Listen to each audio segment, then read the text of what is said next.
Hello student, sociology BA third year first paper समाजशास्त्री चिंतन के आधार foundations of sociological thoughts. Chapter first, समाजशास्त्र का उद्भव। सामाजिक दर्शन से समाजशास्त्र की ओर संक्रमण, एक बौद्धिक संदर्भ। The emergence of sociology, transitions from social philosophy to sociology, the intellectual contest. So today's topic is समाजशास्त्र का उद्भव, origin of the sociology। सामाजिक घटनाओं के वैज्ञानिक चिंतन का इतिहास अधिक प्राचीन नहीं है। आज से लगभग 170 वर्ष पहले तक सामाजिक ज्ञान अनेक प्रकार के धार्मिक विश्वासों और दार्शनिक चिंतन से इसी तरह मिला जुला था कि सामाजिक जीवन को उसके वैज्ञानिक रूप में समझ सकना बहुत कठिन था। सामाजिक चिंतन क्या है? अकॉर्डिंग टू बोगार्डस, सामाजिक चिंतन क्या है? अकॉर्डिंग टू बोगार्डस, मानवीय इतिहास तथा वर्तमान में एक या कुछ व्यक्तियों द्वारा सामाजिक समस्याओं के बारे में विचार करना ही सामाजिक चिंतन है। सामाजिक घटनाओं के वैज्ञानिक चिंतन का इतिहास बहुत पुराना नहीं है। आज से लगभग 170 वर्ष पहले तक सामाजिक ज्ञान अनेक प्रकार के धार्मिक विश्वासों और दार्शनिक चिंतन से इसी तरह मिला जुला था कि सामाजिक जीवन को उसके वैज्ञानिक रूप में समझना बहुत मुश्किल है। इसमें कोई संदेह नहीं कि सामाजिक चिंतन अथवा सामाजिक विचारधारा का इतिहास उतना ही पुराना है जितना कि स्वयं समाज। मनुष्य ने जिस समय से समूह में रहकर जीवन व्यतीत करना शुरू करा, तभी से विभिन्न समाजों में सामाजिक जीवन को व्यवस्थित बनाने के लिए व्यक्ति ने विचार करना भी शुरू कर दिया। आरंभ में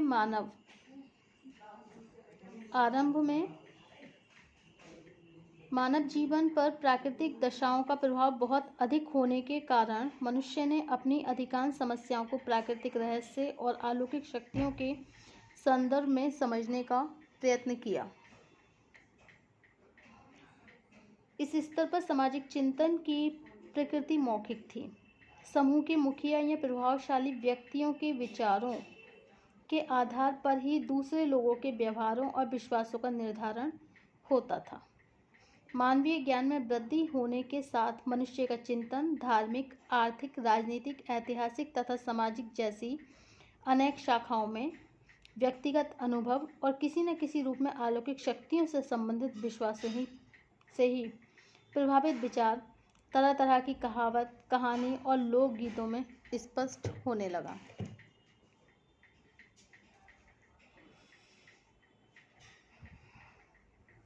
सामाजिक चिंतन क्या है?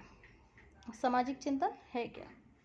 मानवीय इतिहास अथवा वर्तमान में कुछ व्यक्तियों द्वारा सामाजिक समस्याओं के बारे में विचार करना सामाजिक चिंतन है। वास्तविकता ये है कि सामाजिक चिंतन का संबंध केवल सामाजिक समस्याओं के बारे में सोचना और उनका समाधान करने से ही नहीं होता। इसका संबंध ऐसे सभी विचारों और अनुभव से है जिसके द्वारा सामाजिक जीवन को प्रभावित करने वाली दशाओं को ज्ञात करके सामाजिक जीवन को अधिक व्यवस्थित बनाने से होता है। मानव सभ्यता के विकास के साथ विभिन्न समाजों की परिस्थितियां और व्यक्तिगत अनुभव भी एक दूसरे से भिन्न होने के कारण उनमें पाए जाने वाले सामाजिक चिंतन की प्रकृति भी एक दूसरे से भिन्न होती है। इसका तात्पर्य है कि सामाजिक विकास के साथ सामाजिक चिंतन की प्रकृति भी बदलती रहती है। ये ध्यान रखना आवश्यक है कि सामाजिक ज्ञान की किसी भी उपलब्धि को उसकी अंतिम सीमा तक नहीं कहा जा सकता।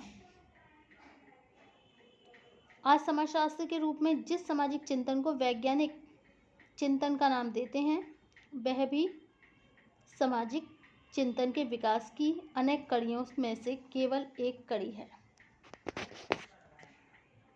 इस दृष्टिकोण से समाजशास्त्रीय चिंतन की प्रकृति को समझने से पहले सामाजिक दर्शन के प्राचीन रूप तथा पुनर्जागरण के रूप में यूरोप में आरंभ होने वाले बौद्धिक परिवर्तनों को समझना जरूरी है। इन्हीं की सहायता से ये समझा जा सकता है कि सामाजिक दर्शन पर आधारित चिंतन ने किस प्रकार समाजशास्त्री चिंतन का रूप ले लिया। प्राचीन सामाजिक दर्शन। आफ्टर सामाजिक चिंतन देन वी स्टार्ट प्राचीन सामाजिक दर्शन, एंशिएंट सोशल फिलॉसफी। जिन समाजों की संस्कृति और सभ्यता का इतिहास बहुत पुराना रहा है, उनमें सामाजिक जीवन के विभिन्न पक्ष और व्यक्ति और समाज के संबंधों को स्पष्ट करने के लिए एक लंबे समय से विभिन्न विचार दिए जा रहे हैं। इसके बाद भी ये सच है कि एक लंबे समय तक सामाजिक चिंतन पर दार्शनिक दृष्टिकोण का अधिक प्रभाव है। दार्शनिक दृष्टिकोण अथवा सामाजिक दर्शन का तात्पर्य ऐसी विवेचना से है जिसे साधारणतया सिद्धांतों के रूप में स्पष्ट किया जाता है। यह विवेचना वास्तविक तथ्यों पर आधारित नहीं होती है। दार्शनिक चिंतन की प्रकृति व्यक्तिगत होती है तथा व्यक्तिगत आधार पर दिए गए तर्कों की सहायता से इसे प्रमाणित करने का प्रयत्न किया जाता है। दार्शनिक चिंतन ऊपरी तौर पर काफ़ी व्यवस्थित दिखाई देने के बाद भी अक्सर इसका उद्देश्य समाज के एक विशेष वर्ग के हितों का संरक्षण करना होता है।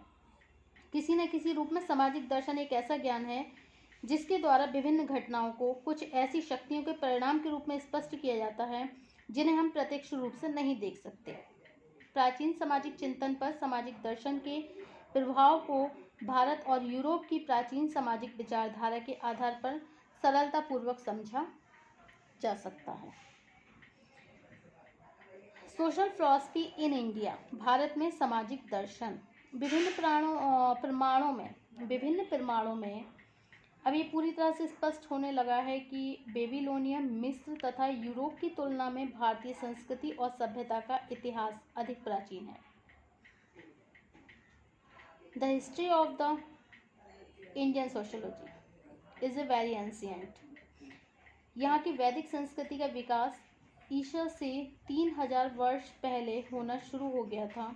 इसी संस्कृति का आधार वह वैदिक ज्ञान है जिसके द्वारा सामाजिक व्यवस्था, व्यक्ति और समाज के पारस्परिक संबंधों, सामाजिक विभाजन, व्यवहार के नियमों, राजा के अलौकिक अधिकारों, संपत्ति की प्रकृति, पाप कर्मों तथा अलौकिक शक्तियों के प्रभाव का विस्तार से वर्णन किया गया। वैदिक काल का संपूर्ण चिंतन इस अर्थ में दार्शनिक रहा है कि इसके द्वारा इंद्र, सूर्य, अग्नि, वरुण, जल, मरुत, वायु और ब्रह्मा जैसी अलौकिक शक्तियों को भी हम सभी तरह की सफलताओं, असफलताओं, सुख दुख, विजय पराजय और लाभ हानि के स्रोत के रूप में स्पष्ट किया गया है। यह वो समय था जब एक और आर्य लोग अपनी शक्ति को तेजी से बढ़ा रहे थे और दूसरी ओर उनमें स्वयं भी व्यावसायिक आधार पर ब्राह्मण, क्षत्रिय और वैश्य जैसे 3 वर्णों का विभाजन हो गया। उत्तर वैदिक काल का समय ईसा से 1100 वर्ष पहले से ईसा से 600 वर्ष पहले तक का माना जाता है। इस युग का सामाजिक चिंतन बहुत विविधतापूर्ण रहा। इस काल में कौशल, काशी, विदय, कुरु, पांचाल और मगध जैसे बड़े बड़े साम्राज्यों की स्थापना होने से धार्मिक सामाजिक व्यवस्था को राजनीतिक चिंतन से मिला दिया गया। वर्ण संस्करण को एक अनिवार्य सामाजिक नीति का रूप दे दिया गया। इसी युग के चिंतन में तात्विक विचारधारा शुरू हुई। इसके अनुसार आत्मा व्यक्ति के कर्मों और पुनर्जन्म आदि को एक दूसरे से संबंधित लेकिन एक दूसरे से स्वतंत्र अवधारणाओं के रूप में विकसित किया गया। गीता के रूप में श्री कृष्ण ने यह स्पष्ट किया है। राष्ट्र और धर्म से संबंधित कर्तव्य व्यक्तिगत संबंधों से भी अधिक महत्वपूर्ण है। इसी युग में वर्णाश्रम धर्म के रूप में व्यक्ति के कर्तव्यों का निर्धारण हुआ। ईश्वर, राजधर्म और न्याय के बीच एकीकरण स्थापित करने का प्रयत्न किया गया। साथ ही एक परंपरा के रूप में भौतिक समृद्धि की अपेक्षा मानवीय गुणों के विकास पर बल दिया जाने लगा। इस प्रकार भारत के सामाजिक चिंतन में इस युग को बौद्धिक काल भी कहा जाता है। कुछ सांस्कृतिक इतिहासकार इस काल को तात्विक चिंतन का काल भी मानते हैं।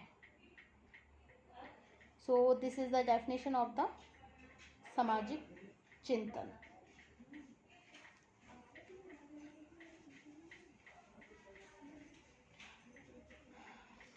नेक्स्ट है आपका सामाजिक चिंतन के बाद है आपका बौद्ध तथा जैन युग।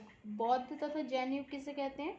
भारत के सामाजिक चिंतन में ईसा से पहले 600 वर्ष पहले ईसा से 200 वर्ष पहले तक का जो समय था वो बहुत ही महत्वपूर्ण रहा और इसे बौद्ध और जैन युग भी कहा जाता है।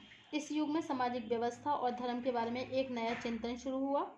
इस चिंतन के नेता वर्धमान, महावीर और गौतम बुद्ध थे। उत्तर वैदिक काल तक भारत का सामाजिक, धार्मिक और राजनीतिक चिंतन पूरी तरह ब्राह्मणों पुरोहितों से प्रभावित था, लेकिन वर्धमान, महावीर और गौतम बुद्ध ने ब्राह्मणों के एकाधिकार को चुनौती देकर सभी वर्णों की समानता पर बल दिया। उत्तर वैदिक काल में विकसित होने वाले कर्मकांडों और यज्ञ में दी जाने वाली बलि का व्यापक विरोध शुरू हुआ।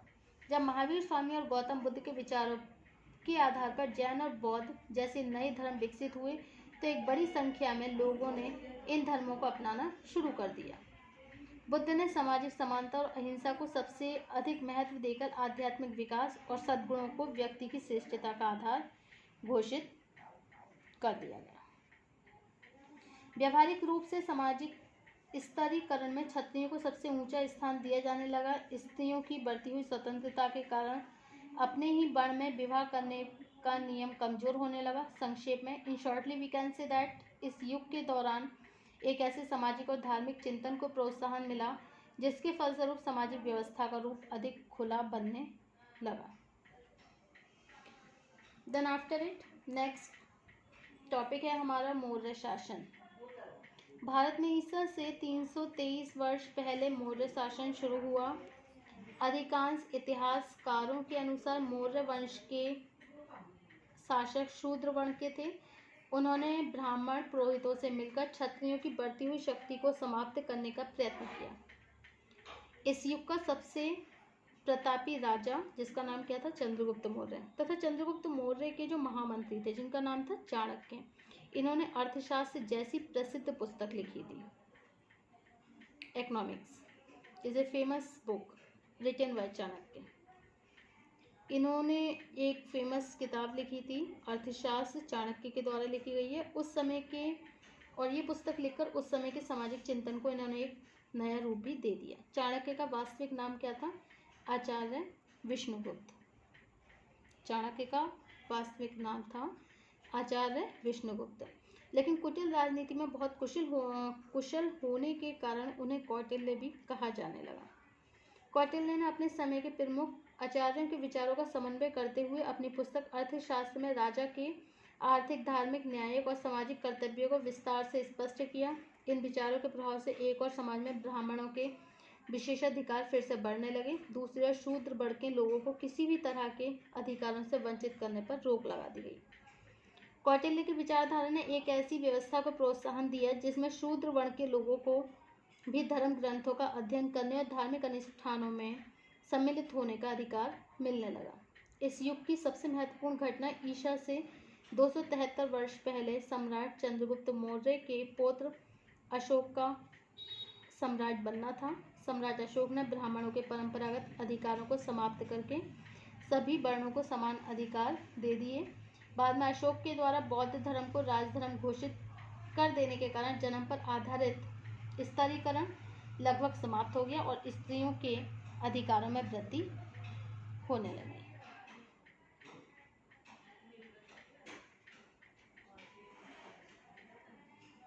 Thank you.